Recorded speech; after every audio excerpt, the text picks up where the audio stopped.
Bonsoir, shalom, shalom, peuple de Dieu, que le Seigneur vous bénisse abondamment. Ce soir, par la grâce de Dieu, je veux parler de la génération Jephthé. La génération Jephthé. Ériger une génération Jephthé. Alors la Bible nous dit dans le livre de Juges, le chapitre 11, à partir du verset 1, tu pourras lire de fond en comble à la maison. La Bible dit que Jephthé le Galadite était un vaillant héros.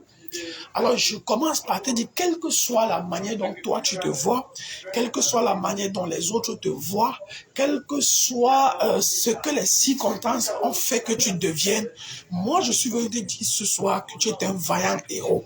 Tu es un vaillant héros pas à cause de ce que tu as, mais tu es un vaillant héros parce que Dieu qui t'a créé sait que tu es un vaillant héros.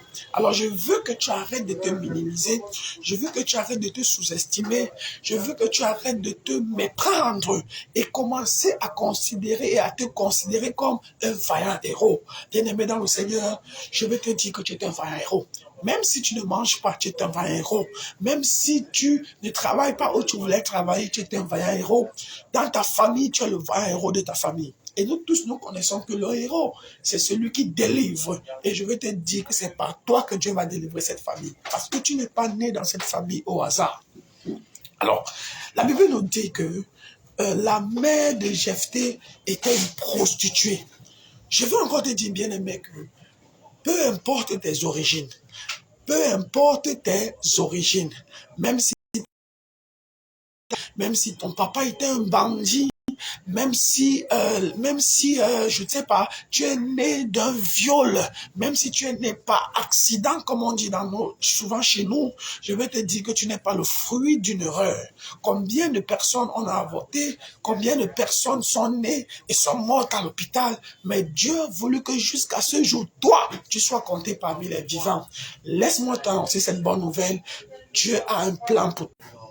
Je ne sais pas ce qu'on a enlevé qui t'appartenait. La Bible dit que les frères de Jephthé, devenus grands, lui disent, tu n'hériteras pas. Bien-aimé, je prie au nom de Jésus, quel que soit ce qu'on t'a fait, là où on t'a déshérité, quel que soit ce qu'on a enlevé qui t'appartenait, quel que soit ce qu'on a volé qui t'appartenait, que ça soit de manière physique, que ça soit de manière spirituelle, je veux te dire que ce n'est pas la fin. Les frères de Jephthé pensaient qu'en déshéritant Jephthé de l'héritage de leur père, Jephthé devait être perdu. Mais ce qu'ils ne savaient pas, c'est que c'était le moyen que Dieu avait prévu pour. Ce qu'ils ne savaient pas, c'est que c'était le moyen que Dieu avait prévu pour changer la destinée de Jephthé. C'est le moyen que Dieu avait prévu pour élever Jephthé au-dessus de ses frères. La Bible nous dit que lorsque Moïse est né, Pharaon a commencé à tuer les enfants. Or, pendant que Pharaon tuait les enfants, la mère de Moïse a décidé de mettre Moïse dans un panier et jeter dans le Nil. Certainement, elle se disait que je ne veux pas voir mon enfant mourir. Mais laisse-moi t'annoncer une bonne nouvelle. Le Nil, qui était censé être le lieu où Moïse devait mourir, c'est sur ce même Nil où Moïse a rencontré la fille de Pharaon qui est devenue sa mère. La Bible dit que l'Éternel, les projets que Dieu a pour toi sont des projets de bonheur et non de malheur. Bien-aimé, toute chose concourt au bien de ceux qui aiment Dieu. Et je veux te dire, il va arriver un moment dans ta vie où on doit te chasser. Il doit arriver un moment dans ta vie où on doit te rejeter. Parce que parfois le rejet est l'échelle que Dieu dispose pour ton élévation. Parfois, le refus des hommes, parfois la disqualification des hommes est la qualification que Dieu te donne pour t'amener au-dessus de ceux qui t'ont rejeté. Ah, ils t'ont rejeté en pensant que c'était fini pour toi. Pendant que je parle comme ça, je prie pour toi. Ah, on a enlevé ton héritage. On a dit, tu ne mérites pas hériter dans cette famille. Laisse-moi te dire. Ce que Dieu te réserve est plus grand et plus bien que ce qu'on t'a pris au nom puissant de Jésus-Christ. Je pense comme ça au frère Joseph. Ah, lorsque les frères de Joseph l'ont tué, ou bien lorsque les frères de Joseph l'ont arrêté, ils l'ont tué, ils l'ont vendu. Ils ont dit, ah, Joseph va devenir un esclave. Mais ils ne savaient pas que l'esclavage était l'échelle pour que Joseph devienne le gouverneur de l'Égypte. Bien-aimé, si on t'a rejeté, si tu te retrouves un instant dans la fosse, ah, la Bible dit, je l'ai.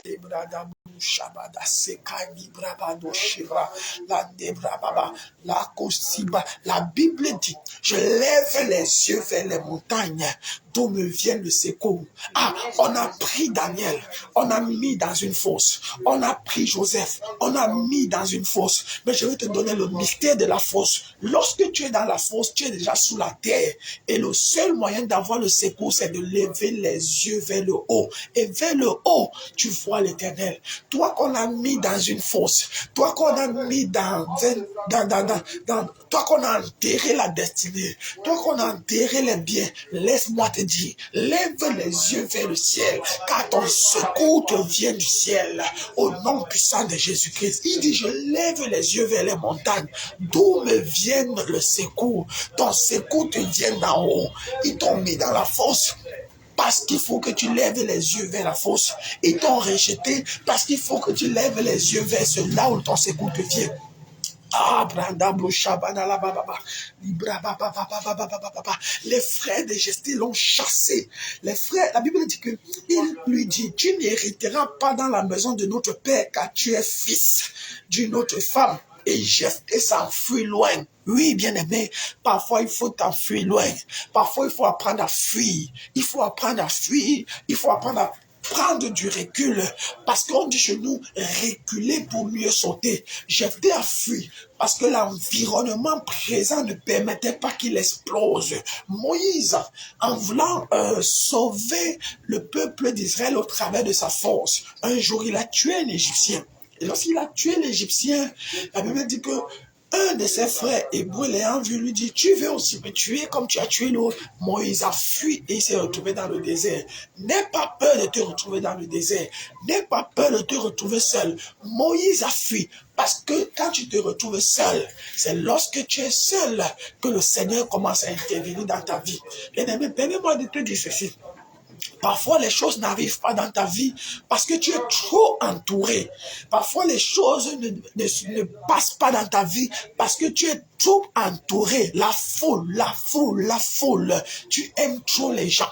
Tu aimes trop prier parce que les autres prient. Tu veux venir à l'église parce que les autres viennent à l'église. Non, mon frère, à un moment donné, il faut apprendre à être seul. Parce que lorsque tu es seul, tu entres en intimité avec le roi des rois. Tu entres en intimité avec l'époux.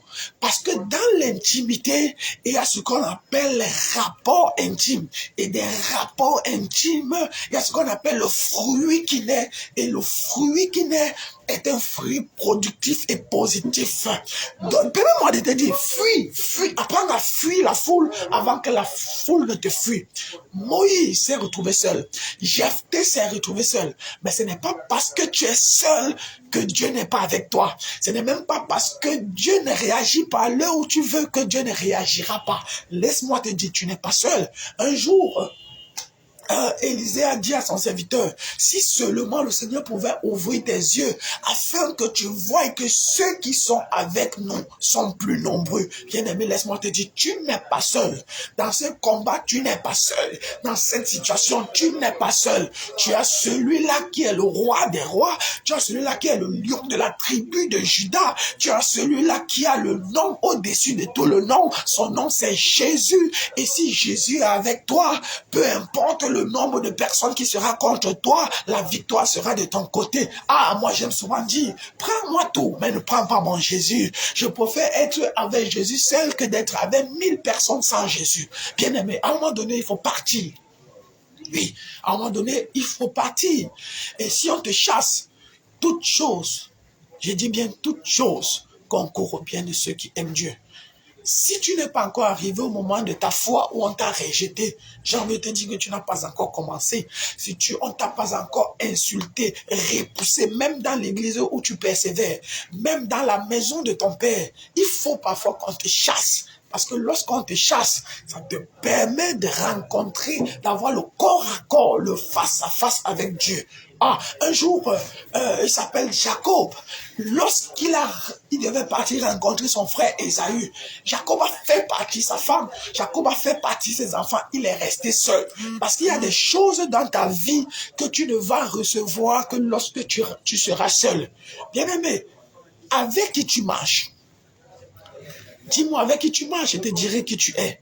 Eh oui, eh oui, eh oui, eh oui, eh oui, eh oui. Que Dieu t'accorde ce face-à-face dont tu recherches avec lui, la sœur Demaflore.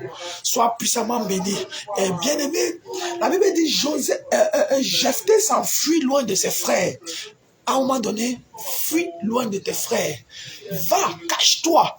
Ah, parce que lorsque tu fais ta formation cachée, aïe, aïe, aïe, aïe, David, permettez-moi de parler de David. David a fait sa formation dans la brousse avec les animaux, alors que ses autres frères ont fait les écoles militaires.